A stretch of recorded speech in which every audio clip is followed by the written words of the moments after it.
اعوذ باللہ من الشیطان الرجیم بسم اللہ الرحمن الرحیم ربی زدنی علما ربی اشرح لی صدری ویسر لی امری واحلل عقدۃ من لسانی یفقہوا قولی اما بعد فاعوذ باللہ من الشیطان الرجیم بسم اللہ الرحمن الرحیم سورۃ المائدہ انشاءاللہ تعالی آج ہم آیت نمبر 51 سے 56 تک جائیں گے اللہ کے حکم سے۔ اعوذ باللہ من الشیطان الرجیم بسم اللہ الرحمن الرحیم یا ایہا الذین آمنوا لا تتخذوا الیہود والنصارى اولیاء بعضهم اولیاء بعض وَمَن يَتَوَلَّهُم مِّنكُمْ فَإِنَّهُ مِنْهُمْ إِنَّ اللَّهَ لَيَهْدِي الْقَوْمَ الظَّالِمِينَ۔ اے لوگو جو ایمان لائے ہو، مت بناؤ یہود اور نصارہ کو گہرے دوست، ان میں سے ایک دوست ہیں دوسرے کے، اور جو کوئی دوستی کرے ان سے تم میں سے، پس یقیناً وہ انہی میں سے ہے، بے شک اللہ نہیں ہدایت کرتا ان لوگوں کو جو ظالم ہیں۔ اللہ تعالیٰ سب سے پہلے کہنے والے کو عمل کی توفیق عطا فرمائے اور آپ لوگوں کو بھی سن کے سمجھ کے عمل کر کے دوسروں کو بھی پہنچانے والا بنائے۔ تو آج کے آیت میں جیسے کہ ہم پچھلے اسباق میں پڑھتے چلے آ رہے ہیں، یہودیوں کا اور نصارہ اور منافقین مومنین سب کا چیپٹر ایک ساتھ چل رہا ہے۔ تو آج کی آیت میں اللہ تعالیٰ فرما رہے ہیں اے لوگو جو ایمان لائے ہو۔ تو اب اس سے آپ پتہ چل گیا نا کہ اب اللہ تعالیٰ آپ سے مجھ سے مخاطب ہو رہے ہیں، مت بناؤ یہود اور نصارہ کو گہرے دوست۔ تو اس آیت میں بظاہر تو آپ دیکھ رہے ہیں کہ ہم سب مسلمانوں سے اللہ تعالیٰ مخاطب ہے، سب مسلمانوں سے کہا جا رہا ہے۔ تو علماء نے اس بات پہ انہوں نے اس غور و فکر کیا ہے کہ اصل میں ان منافقوں کو سنایا جا رہا ہے جن کا ہم ذکر آیت نمبر 41 سے پڑھتے چلے آ رہے ہیں۔ بظاہر آپ کو پتہ ہے وہ ایمان کا دعویٰ کرتے تھے مگر ہوتے وہ یہودی کے ایجنٹ بنے ہوئے تھے، ہے نا۔ ان کو ایک طریقے سے وارننگ بھی دی جا رہی ہے کہ اب آخری چانسز ہے، کیونکہ آپ کو پتا ہے کہ اب رسول اللہ صلی اللہ علیہ وسلم آ گئے ہیں اور اب فیصلہ ایک ہونا ہے، جو نافرمان اور کافر لوگ ہیں ان پہ عذاب آنا تھا اور جو ہے مومنین ان کو اللہ علیحدہ کر دیتا تھا۔ تو اب وارننگ بھی تھی کہ بھائی اب تم لوگ اپنے اپنے ایٹیٹیوڈز کو صحیح کرو کہ تم جو ہے نا باز آ جاؤ، جو ایسا کرے گا پھر ان کو جیسا ہوگا ان جیسا ہی سمجھا جائے گا۔ اگر تم اب بھی انہی کے اس میں جاتے رہو گے تو پھر تمہارا بھی ہم انہی جیسا سمجھا جائے گا۔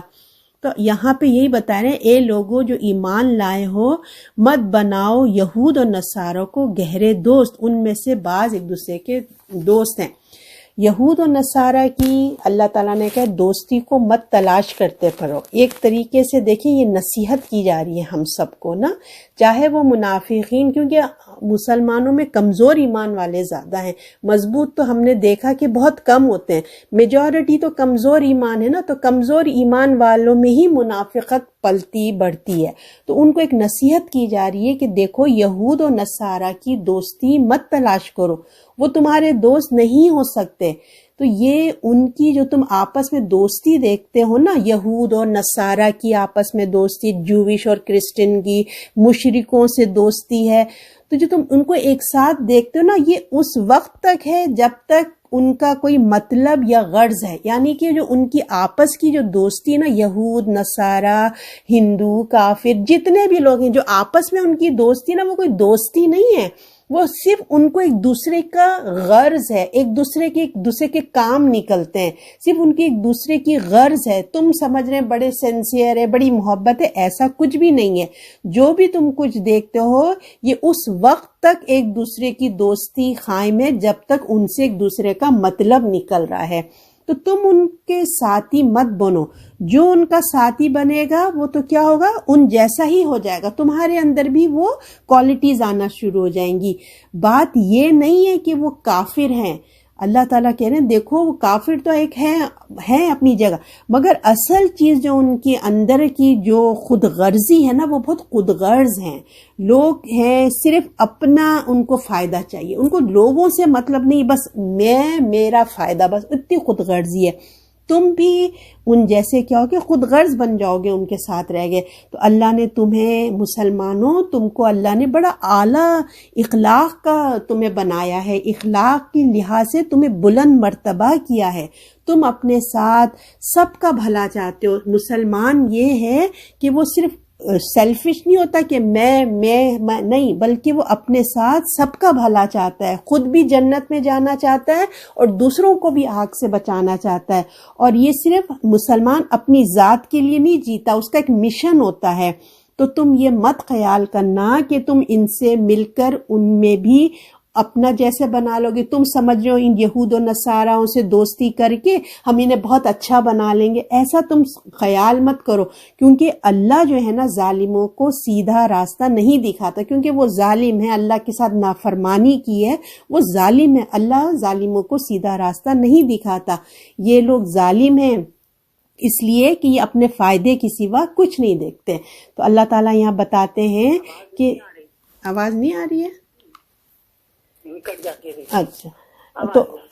دوست ایک دوسرے کی اور کوئی دوستی کہ تم میں سے، پس یقیناً وہ انہی میں سے، بے شک اللہ ہدایت نہیں دیتا ظالموں کو۔ تو تم یہ مت خیال کرنا کہ تم ان سے مل کر ان کو جیسے اپنا جیسے بنا لیں گے، کیونکہ اللہ ظالموں کو سیدھا راستہ نہیں دکھاتا۔ یہ لوگ ظالم ہیں اس لیے کہ وہ اپنے فائدے کے سوا کچھ نہیں دیکھتے۔ دنیا میں سارے جھگڑے آج اگر اسی وجہ سے ہیں کہ ہر ایک اپنا فائدہ دیکھ رہا ہے، دوسرے کو نیچا دکھانا، دبانا، اس کے اوپر ظلم کرنا، یہی نظام ہے۔ اس لیے دنیا میں پیس نہیں ہے۔ تو جو لوگ اسلام اور اہل ایمان کے مقابلے میں ایمان اور اسلام کو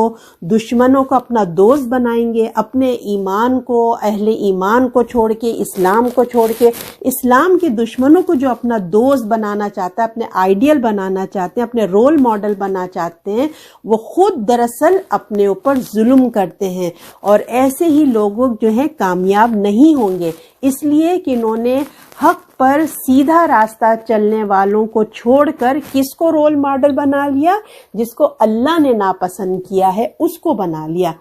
تو اب یہاں پر رک کے دیکھیں، ہم دیکھتے ہیں، ہم سمجھتے ہیں کہ اللہ نے ہمیں سمجھایا ہے کہ ان کو دوست مت بناؤ۔ یہ کون سی دوستی کی بات اللہ تعالیٰ کہہ رہے ہیں؟ اب ہم لوگ کو سمجھنا ہے نا۔ تو ہم نے سورہ مائدہ میں ہی پڑھا تھا کہ تم اہل کتاب کی عورتوں سے نکاح کر سکتے ہو، یہی اللہ نے اجازت دی ہے نا۔ آج کے دور میں بھی اللہ نے اجازت دی ہے کہ تم ان سے نکاح کر سکتے ہو۔ اب ایک طرف اللہ تعالیٰ کہتے ہیں ان کو دوست نہ بناؤ، ان کو اپنا گہرا دوست نہ بناؤ، اور دوسری طرف بیوی بنانے کی بھی اجازت دے رہے ہیں۔ اب آپ دیکھیں کہ بیوی سے بڑھ کر تو کسی کی رفاقت نہیں ہوتی نا، کتنا قریب رشتہ ہوتا ہے، دوستی ہوتی ہے، قرب ہوتا ہے۔ پھر یہ آیت کہتی ہے کہ ان کو دوست نہ بناؤ۔ تو یہ بات ہمیں سمجھنا چاہیے کہ ایک معاشرے میں ہم لوگ رہ رہے ہیں، سب ایک معاشرے میں رہ رہے ہیں، ان سے ہماری تجارت بھی ہے، لین دین بھی ہے، دنیا کا نظام ایک دوسرے سے مل کر چل رہا ہے نا، ایک تجارت چل رہی ہے، ان سے ہم چیزیں لیتے ہیں، ہمارے ان سے، پھر اسی طرح ہمارے بچے اسکول جاتے ہیں، کالج جاتے ہیں، ہمارے شوہر عورتیں جو بھی جابیں کرتے ہیں ان کا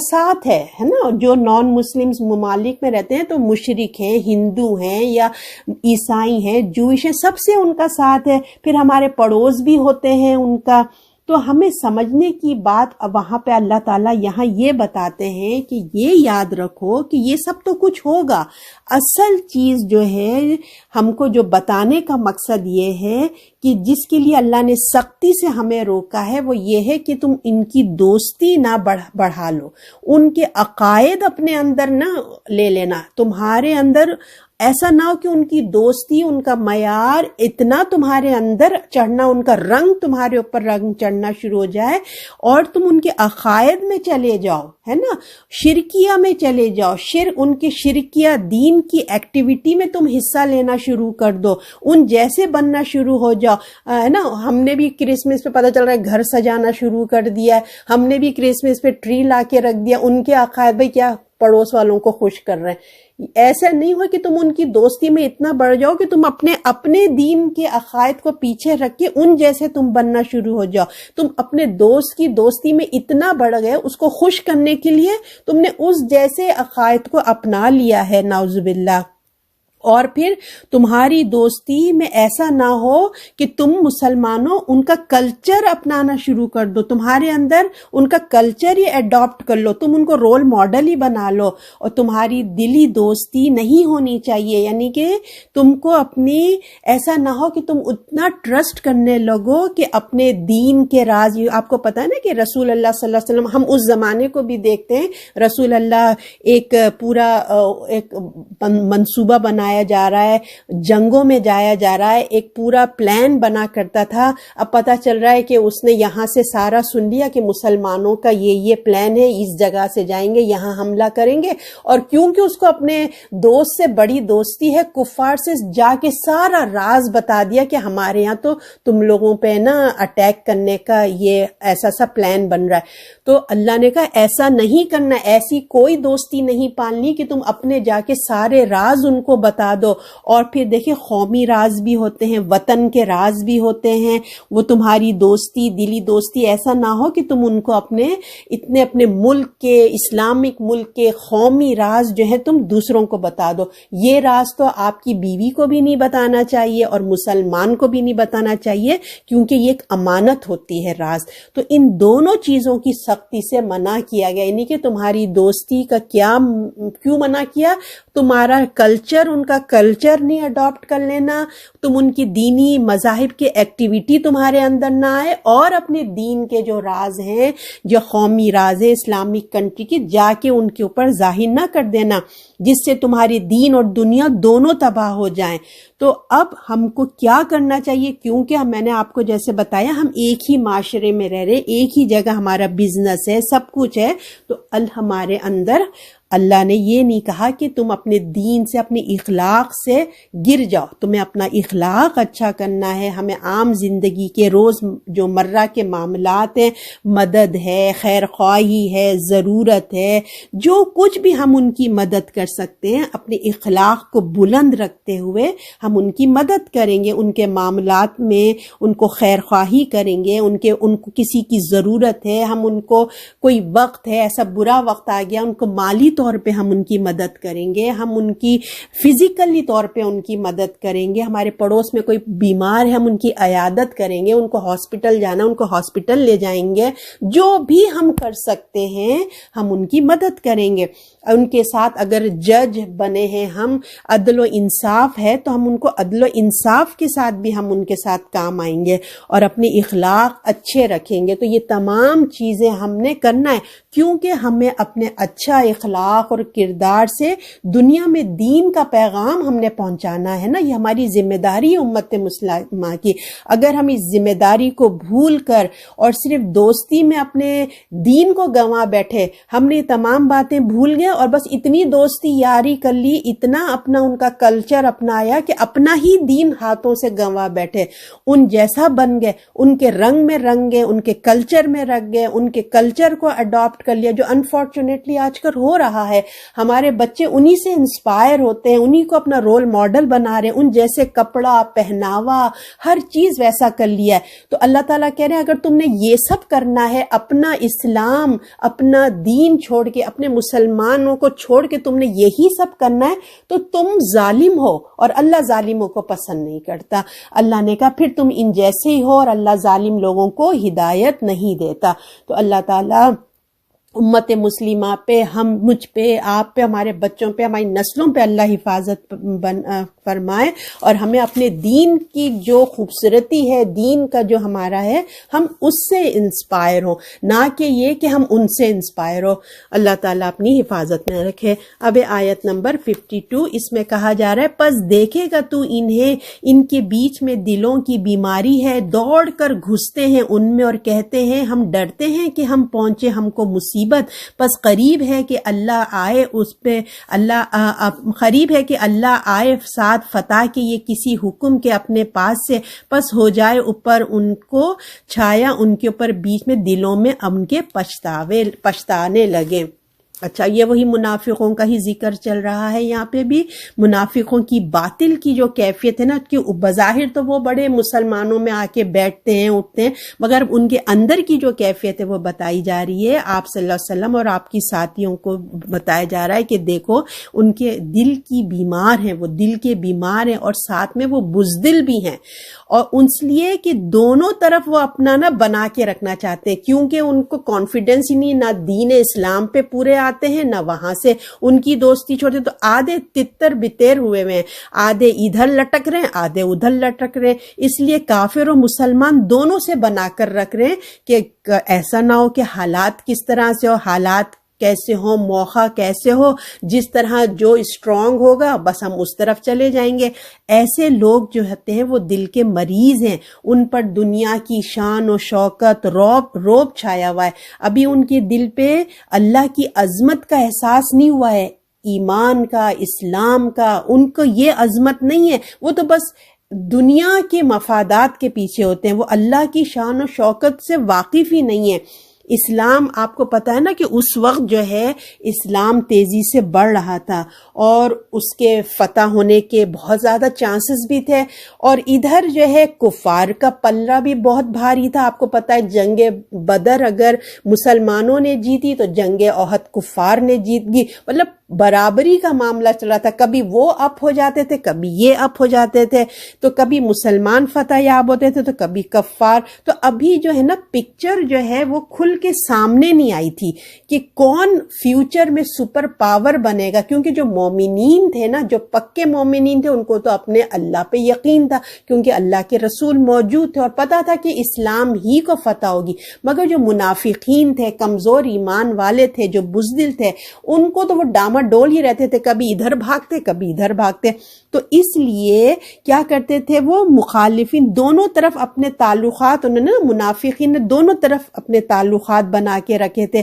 کہ جو کامیاب ہوگا، چاہے وہ اسلام ہو چاہے وہ کفار ہو، جو کامیاب ہوگا ہم ان کے ساتھ ہو جائیں گے۔ اگر ایسا نہ کیا، یعنی کہ آدھے آدھے دونوں میں بٹ کے نہ رہے، تو ان کو پھر کیا ہوگا؟ اگر کہ بالفرض کفار سپر پاور بن جاتے ہیں تو ان کو کیا ہوگا؟ سیاسی معاشی طور پہ بڑا نقصان ہوگا۔ تو ان لوگوں کو مسلمانوں پہ بھروسہ کرنا، جو وہ لوگ کہتے تھے کہ مسلمانوں پہ بھروسہ کرنا کوئی عقل مندی نہیں ہے، یعنی کہ یہ تو ایسے غریب ہیں، غلام ہیں، یہ ان کے پاس نہ کوئی اسلحہ ہے، یہ ان کے اوپر ٹرسٹ نہیں کرنا چاہیے، عقل مندی کی بات نہیں لگتی تھی ان کو۔ عقل مندی کس چیز میں نظر آتی تھی؟ وہ سمجھتے تھے کہ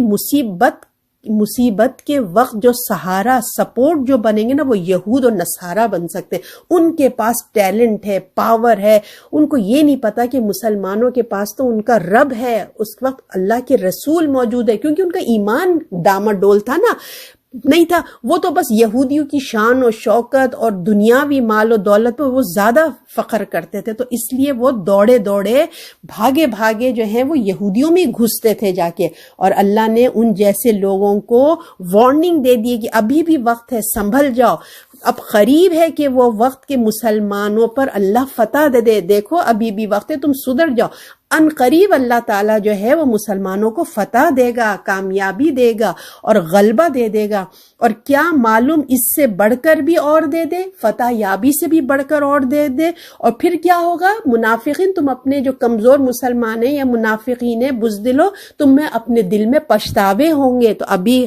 وقت ہے، ابھی لوٹ آؤ۔ اور ایسا ہی ہوا، دیکھیں ہم ایسا ہی دیکھتے ہیں کہ اگر ہم صلح حدیبیہ کو دیکھیں تو مدینے کے لوگ جو یہودی تھے نا، وہ تو منافقین یا یہودی مشرکین بڑے خوش تھے، وہ لوگ کہ دیکھو اب یہ لوگ جا رہے ہیں،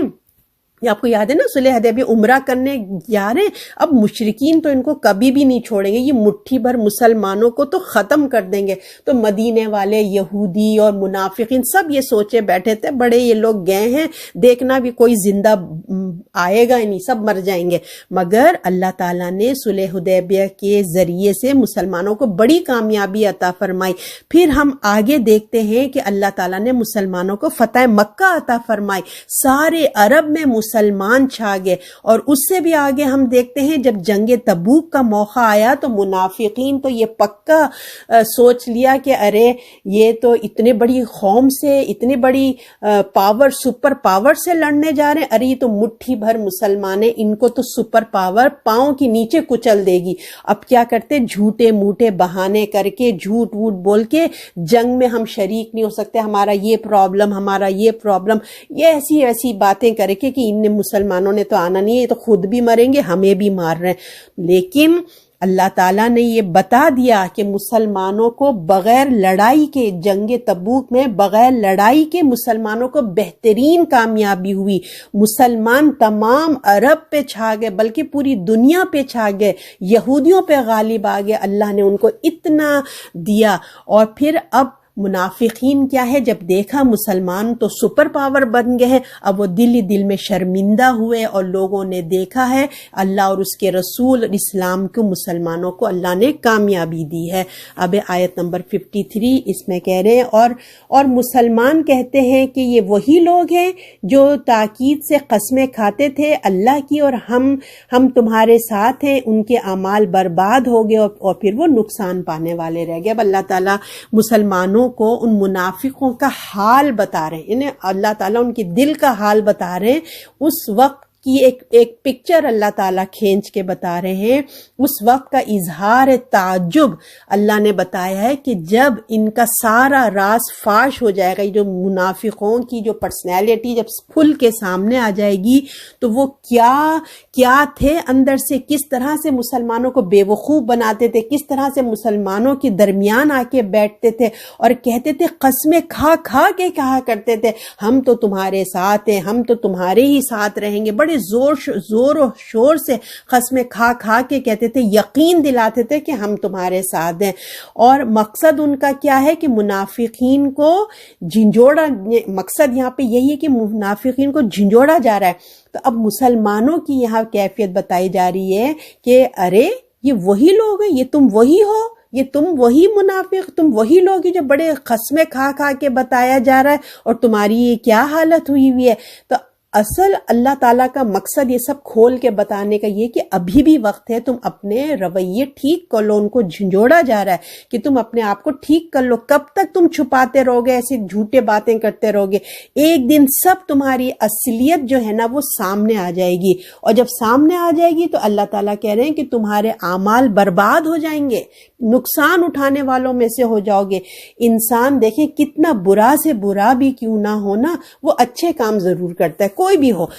کتنا برا بھی وہ اچھے کام بھی کرتا ہے, مگر کیونکہ ان کے اعمال کے پیچھے ایمان اور اخلاص نہیں ہوتا, اس لیے وہ کیا ہو جائیں گے, ضائع ہو جائیں گے. دنیا میں اس کا صلہ اللہ تعالیٰ دے دے گا کسی نہ کسی طریقے سے, مگر آخرت میں کچھ ان کے ہاتھ نہیں آئے گا. تو یہی منافقوں کا بھی حال تھا. منافق جو تھے, جو کچھ بھی انہوں نے اسلام کی پیروی میں کیا, نمازیں پڑھتے تھے, آپ کو پتہ ہے, روزے بھی رکھتے تھے, بندے باندھے کرنا ہی پڑتا تھا ان کو, جہاد میں بھی شریک ہوتے تھے, زکوٰۃ بھی دیتے تھے, مگر اللہ تعالیٰ کہہ رہے وہ سب کا سب تمہارا زیرو ہو جائے گا, زیرو, کچھ سب ضائع ہو جائے گا. کیوں؟ اس لیے کہ ان کے دلوں میں اسلام کے لیے کوئی خلوص نہیں تھا, اللہ کے لیے وہ خالص نہیں تھے. انہوں نے دنیا کی خاطر اور اللہ اور باغی لوگوں کے درمیان, یعنی کہ اللہ اور جو نان مسلم یہود اور نصارہ تھے, اپنے آپ کو انہوں نے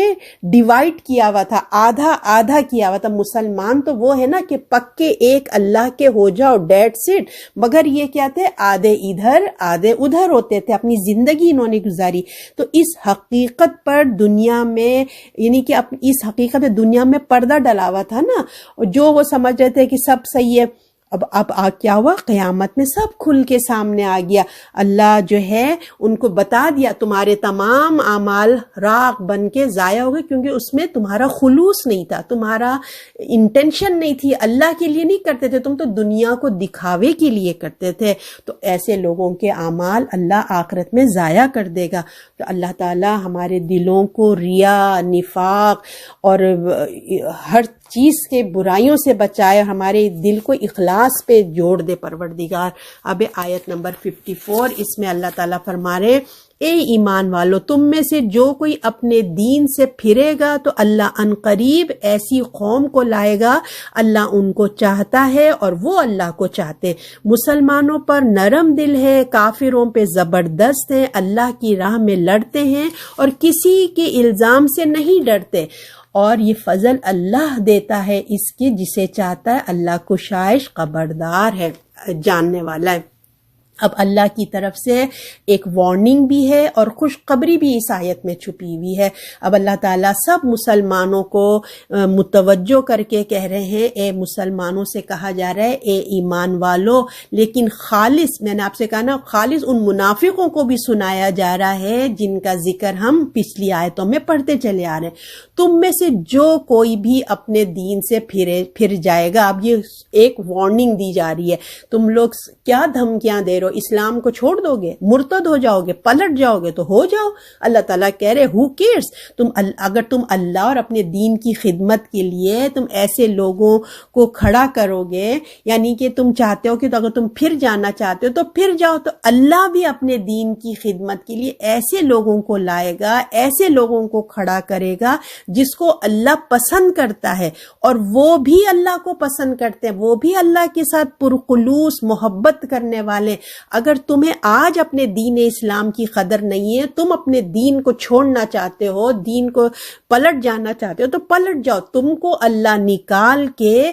اللہ ایسے لوگوں کو لائے گا جن کی خصوصیات یہ ہوں گی کہ وہ اپنے ساتھی مسلمانوں کے ساتھ نرم دل مہربانی سے پیش آئیں گے، اور کافروں کے ساتھ تو ان جو انسانیت کے دشمن ہیں ان کے ساتھ اتنا برا سلوک کریں گے، سخت ہیں، اپنے ایمان میں اتنے مضبوط ہیں اور دشمنوں کے لیے وہ سخت ترین ہیں، مومنین کے لیے نرم اور دشمنوں کے لیے سخت ہوں گے۔ اس آیات میں دیکھیں، ایک طرف رسول اللہ اور صحابہ کو خوشخبری بھی دی جا رہی ہے کہ وہ دل جیسے وہ آپ مطلب اگر یہ لوگ دین اسلام سے نکلنا چاہتے ہوتے نا، اتنا اب لگتا ہے کہ بھئی چلو اتنے لوگ اسلام لے آئے، خوشی آتی ہے، اب جو دھوکہ دے کے اسلام سے نکل جانا چاہتے ہیں، مرتد ہو جانا چاہتے ہیں، تو انسان ایک ہوتا ہے نا دکھ آتا ہے، تو اللہ تعالیٰ خوشخبری بھی دیتے ہیں کہ ارے یہ جانا چاہتے ہیں تو جانے دیں، ان کو نکلنا چاہتے ہیں تو نکل جائے۔ اللہ اور اسلام کو کوئی فرق نہیں پڑتا، اگر یہ رویہ ٹھیک نہیں کرتے، اللہ کے دین کے لیے مخلص نہیں ہونا چاہتے، تو اللہ ان کی جگہ کسی اور کو پیدا کر دے گا۔ اب بھی اس وارننگ کے بعد بھی اگر یہ باز نہیں آتے، وہ مرتد ہو جانا چاہتے ہیں، تو خدا کو ان کی کوئی ضرورت نہیں ہے۔ اب منافقین کے اپوزٹ مومنین کا رویہ، مومنین تو منافقین کو تو کوئی کیئر نہیں ہے اللہ رسول اور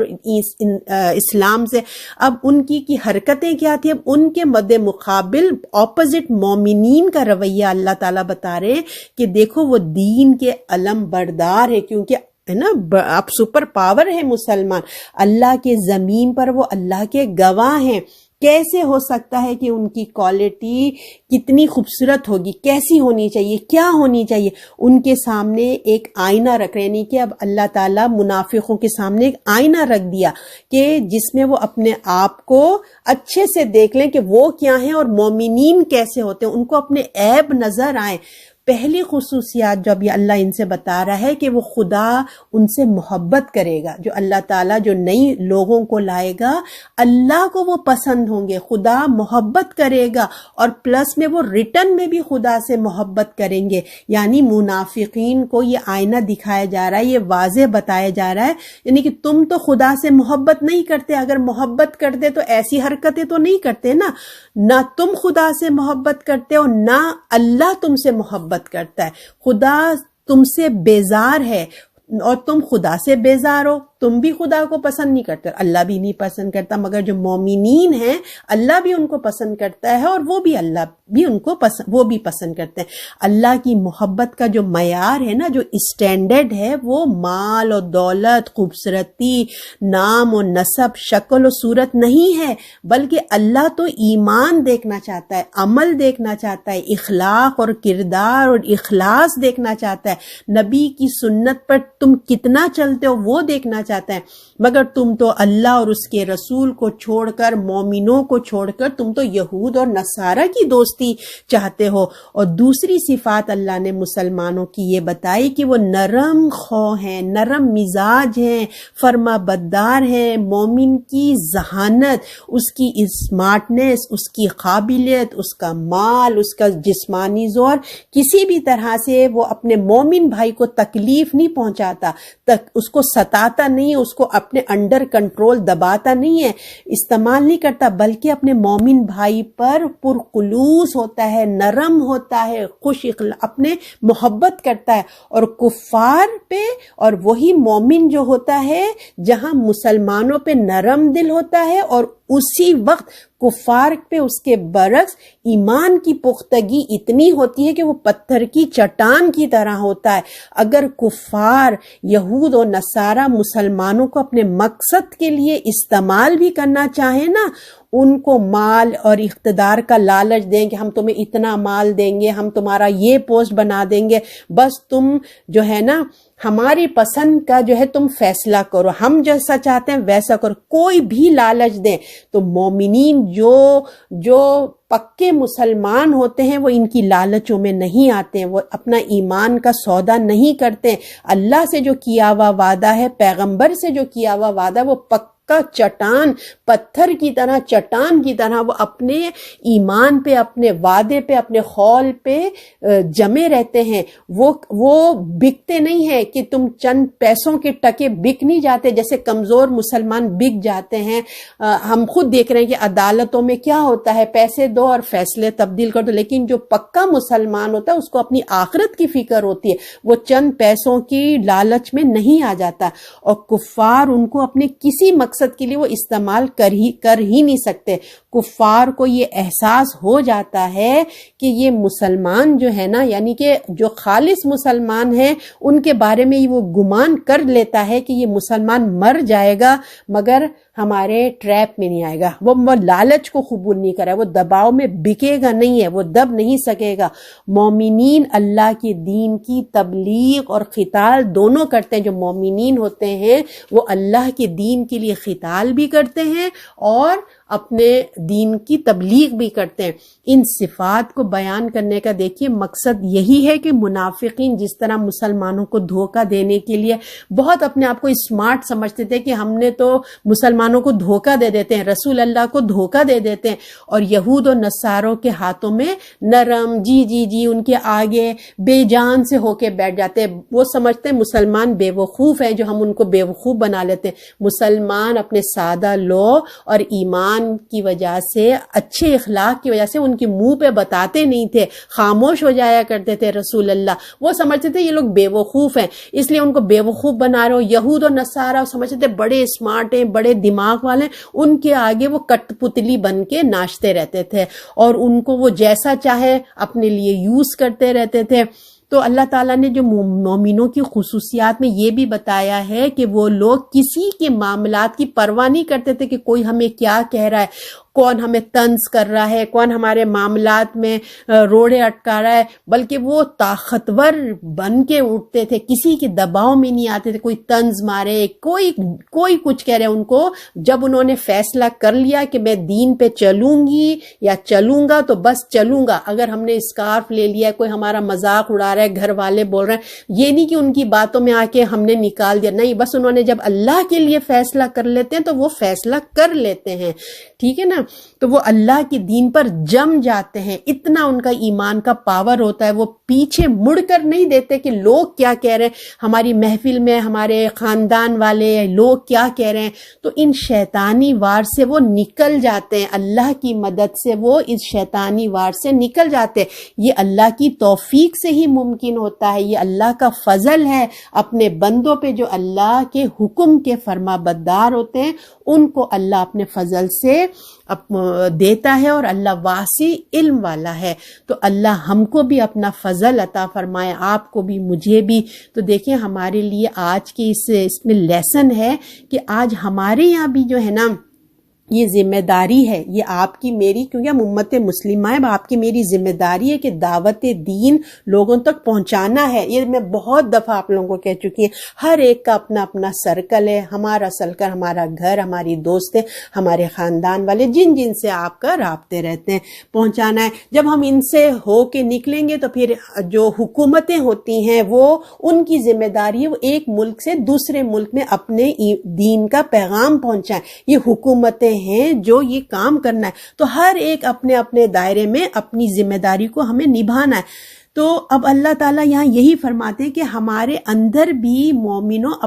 اپنے کردار کو خوبصورت بناؤ، صفات کو پیدا کرو، کیونکہ اس کام میں چاہے ہم اپنے گھر میں اپنے بچے کو بھی دین کی دعوت دے رہے ہیں، اپنے شوہر کو، اپنی نند کو، ساس کو، تو ہمارا لہجہ اچھا ہونا چاہیے، ہمارے الفاظ پرخلوص ہونے چاہیے، خیر خواہی ہونی چاہیے، جس کو دین کی ہم میسج دیں تو اس کے دل پہ اترے۔ اور یاد رکھیں، جس کو دین کی سمجھ آ گئی ہے پھر بھی وہ اگر دین کا کام نہیں کرے گا تو اللہ تعالیٰ اس کو ہٹا کے دوسرے کو لے آئے گا۔ یہ ہم قرآن پڑھنے والے بہت غور سے سنیں، اگر ہم نے قرآن پڑھ کے اس کو آگے نہیں پہنچایا تو اللہ کو کیا پرواہ ہے؟ اللہ کہے گا تم کو نہیں کرنا یہ کام تو ٹھیک ہے، دوسرے اسٹوڈنٹ کو لے آئے گا، دوسرے کو لے آئے گا، وہ اپنی خدمات انجام دیں گے۔ تو اللہ تعالیٰ کہتے ہیں اگر تم یہ ذمہ داری نہیں لیتے ہیں، تم نے قرآن پڑھا، سمجھا، کتابیں بند کر کے رکھ دی، کیا کرنے کے لیے سیکھا تھا؟ کہ بس اپنے آپ کو سیلف کو ٹھیک کریں گے، تم کو خیال نہیں ہے جس طرح تم آگ سے بچے ہیں، جہنم سے بچ رہے، کیا تمہیں دوسروں کا خیال نہیں آتا؟ وہ تمہاری فلاں بہن، تمہاری فلاں بھابھی، تمہاری دوست یا جو بھی ہے، کہ تمہیں ان کا خیال نہیں آتا؟ کبھی تم نے ان کو قرآن کی دعوت دی، تم نے کہا میں نے پڑھ لیا، میں آپ کو پڑھاتی ہوں، آئیں تھوڑا تھوڑا کر کے میں آپ کو پڑھاتی ہوں۔ آپ لوگوں نے اسٹوڈنٹ بنائے جنہوں نے قرآن ختم کر چکے، کیا آپ لوگوں کو احساس ہوا کہ ہم نے تو یہ نعمت حاصل کر لی، کیا میں دوسرے کو بھی یہ نعمت دے دوں؟ جتنا بھی مجھے آتا ہے میں پڑھ کے سمجھ کے اس کو بھی بنا لوں۔ کوئی ضرورت نہیں کہ آپ 10 اسٹوڈنٹ بنائیں، ایک اسٹوڈنٹ بنا لیں، ایک کو قرآن پڑھا لیں، اس کو جہنم کی آگ سے بچا لیں، چاہے وہ آپ کی بچی ہی کیوں نہ ہو، آپ کا بیٹا ہی کیوں نہ ہو، ایک کو تو اسٹوڈنٹ بنائیں اپنے۔ تو اللہ تعالیٰ کہہ رہے ہیں اگر تم یہ ذمہ داری پوری نہیں کریں گے تو تمہاری زندگی میں مہلت ہے، اگر تم یہ نہیں کرتے تو تمہاری جگہ اللہ کسی اور کو لے آئے گا۔ تو ہم نے دیکھا کہ کتنے لوگ، آپ میں ہم سب نے دیکھا، ماضی میں بھی پاس میں بھی دیکھ ہی رہے کہ کتنے لوگ آپ صلی اللہ علیہ وسلم کی وفات کے بعد مرتد ہو گئے، ہے نا؟ آپ کو دیکھا ہوگا مرتد ہو گئے، اور کتنے لوگ ہیں کہ آپ صلی اللہ علیہ وسلم کی وفات کے بعد مسلمان ہو گئے، آپ صلی اللہ علیہ وسلم پر ایمان لائے، حالانکہ آپ صلی اللہ علیہ وسلم کو دیکھا بھی نہیں ہے۔ آج ہم بھی ان مسلمانوں کو دیکھتے ہیں جو غیر مسلمز ہوتے ہیں۔ مسلمان تو دیکھیں کوئی کام ہی نہیں کر رہے ہیں اپنا، اللہ تعالیٰ غیر مسلموں کو موقع دے رہے ہیں، مسلمان تو بیٹھے ہیں اپنی بس دنیا میں سنبھال رہے ہیں، مگر اللہ تعالیٰ غیر مسلموں کو موقع دیتے ہیں، اور وہ ایک غیر مسلم جب مسلمان ہوتا ہے کتنے دین کا کام کرتا ہے، وہ ہم مسلمانوں کو دیکھ کے حیران ہوتا ہے کہ یہ کیسے شرک میں مبتلا ہیں، یہ تو ہم تو خود شرک سے نکل کے آئے ہیں، اور ان کو دیکھو تو یہ بھی وہی کر رہے ہیں جو ہم کرتے تھے۔ ان کو تو حیرت ہوتی ہے کہ وہ تو اسی چیزوں سے نکلے۔ تو اللہ تعالیٰ کہتا ہے کہ اگر تم نے یہ کام نہیں کیا تو تمہاری جگہ اللہ دوسروں کو لے کے آ جائے گا۔ اللہ کو ضرورت نہیں ہے کہ اللہ کی بہت مخلوق ہے، اللہ تو ایک مسلمان اگر تم کام نہیں کرو گے تو اللہ تو ایک پرندے سے بھی اپنا کام لے لے گا۔ آپ کو یاد ہے نا کہ جو ہدہد حضرت سلیمان علیہ السلام کی سٹوری میں آپ نے پڑھا تھا، ایک ہدہد جو ہے وہ پیغام لے جاتی ہے ملکہ بلقیس کے پاس، وہ شرک کا پیغام آ کے بتاتی ہے حضرت سلیمان علیہ السلام کو، اللہ اپنا کام ایک منع پرندے سے بھی لے لے گا۔ تم اگر نہیں اپنی ذمہ داری نبھاتے تو اس وقت کے اللہ کو کوئی پرواہ نہیں ہے کہ تم نہیں کرتے، تو اللہ اور اچھے اچھے لوگوں کو لے آئے گا۔ اگر ہم خود اپنے آنکھوں سے دیکھ رہے ہیں کہ کس طریقے سے ہماری نظروں کے سامنے ایک اللہ تعالیٰ نان مسلمز کو مسلمان کر کے کیسے اپنی دین کی خدمت لے رہا ہے، تو اللہ تعالیٰ ہمیں جھنجھوڑ رہے، ہمیں آئینہ دکھا رہے کہ اگر اب بھی نہیں جاگے تو پھر کب جاگو گے۔ اب آگے ہے آیت نمبر 54 میں بتایا جا رہا ہے کہ تمہارا رفیق تو اللہ ہی ہے اور اس کا رسول ہے، اور ایمان والے ہیں جو نماز قائم کرتے ہیں اور زکوٰۃ دیتے ہیں اور وہ عاجزی کرنے والے ہیں۔ اب یاد رکھو، اللہ تعالیٰ کہہ رہے ہیں یاد رکھو تمہارا اصل مددگار مومنوں، جو دوست ہے نا وہ کفار نہیں ہے، یہود اور نصارہ نہیں ہے، بلکہ مومنوں کے اصل دوست کون ہے؟ اللہ اور اس کا رسول اور مومنین ہیں، جو اللہ کے سامنے ہاتھ باندھ کر کھڑے ہوتے ہیں، نماز ادا کرتے ہیں، زکوٰۃ دیتے ہیں، عاجزی کرتے ہیں، خدا کے سامنے جھک کر اپنا انا کو ختم کر دیتے ہیں۔ وہ اپنے جسم کے ساتھ ساتھ اپنے اعضاء کو جھکاتے ہیں تو اپنے دل کو بھی اللہ کے آگے جھکا دیتے ہیں، اور جو کچھ اس کے پاس ہے وہ اسی کا ہے، بلکہ اس کا سب کچھ اللہ کا ہے، نہیں کہ سب کچھ اللہ کے حوالے اپنے آپ کو کر دیتے ہیں، عاجزی کرتے ہیں۔ آیت نمبر یہ 55 تھی، میں نے 54 بول دیا تھا بائی ایکسیڈنٹلی۔ 56 یہ لاسٹ ہے۔ جو دوست رکھے گا اللہ کو اور اس کے رسول کو اور ان کو جو ایمان لائے، پس تحقیق وہ اللہ کا وہی زبردست غالب اور کامیاب ہے۔ اب اللہ تعالیٰ فرما رہے ہیں جو اللہ اور اس کے رسول اور مومنوں کو اپنا دوست بنائے گا وہی لوگ اللہ کی جماعت ہیں، وہی لوگ کامیاب ہیں۔ یاد رکھو کہ اللہ کی جماعت سب پر غالب آ کے رکھے گی، یہ اللہ کا وعدہ ہے۔ اور اس کے اپوزٹ سمجھ جاؤ، جو لوگ یہود و نصارہ کو اور جو بھی ایسے لوگوں کو اپنا دوست بنائیں گے وہ ایک دن پچھتائیں گے، ان کے اعمال ضائع ہو جائیں گے، کیونکہ وہ اللہ کے لیے نہیں تھے، اسلام کے لیے نہیں تھے۔ اللہ اور اس کے رسول اور اہل مومنین کو جو دوست بنائے گا اور وہ روشن انجام ہے ان کا، بہت برائٹ ان کا انجام ہونے والا ہے۔ اور وہ کون ہے؟ حزب اللہ ہے، وہ اللہ کا گروہ ہے۔ اللہ نے ان کو لقب دیا ہے کہ وہ اللہ والے ہیں، اور جو منافقین ہیں وہ حزب الشیطان ہے، وہ کون ہے؟ شیطان کا گروہ ہے۔ اور جو شیطان کا گروہ بنے گا اس کا تو انجام کیا ہوگا۔ اور جو اللہ کے گروہ والے ہوں گے، دیکھیں حزب اللہ، یہ نام بہت فیمیلین لگ رہا ہوگا نا، آج کل آپ لوگ سن رہے ہیں حزب اللہ، تو اللہ کے جو گروہ ہیں وہی زبردست ہیں اور وہی کامیابی ہیں۔ تو اللہ تعالیٰ آپ کو مجھے بھی اسی گروہ والا بنائے، اور جو اللہ نے ہمیں ذمہ داری دی ہے ہم اس ذمہ داری کو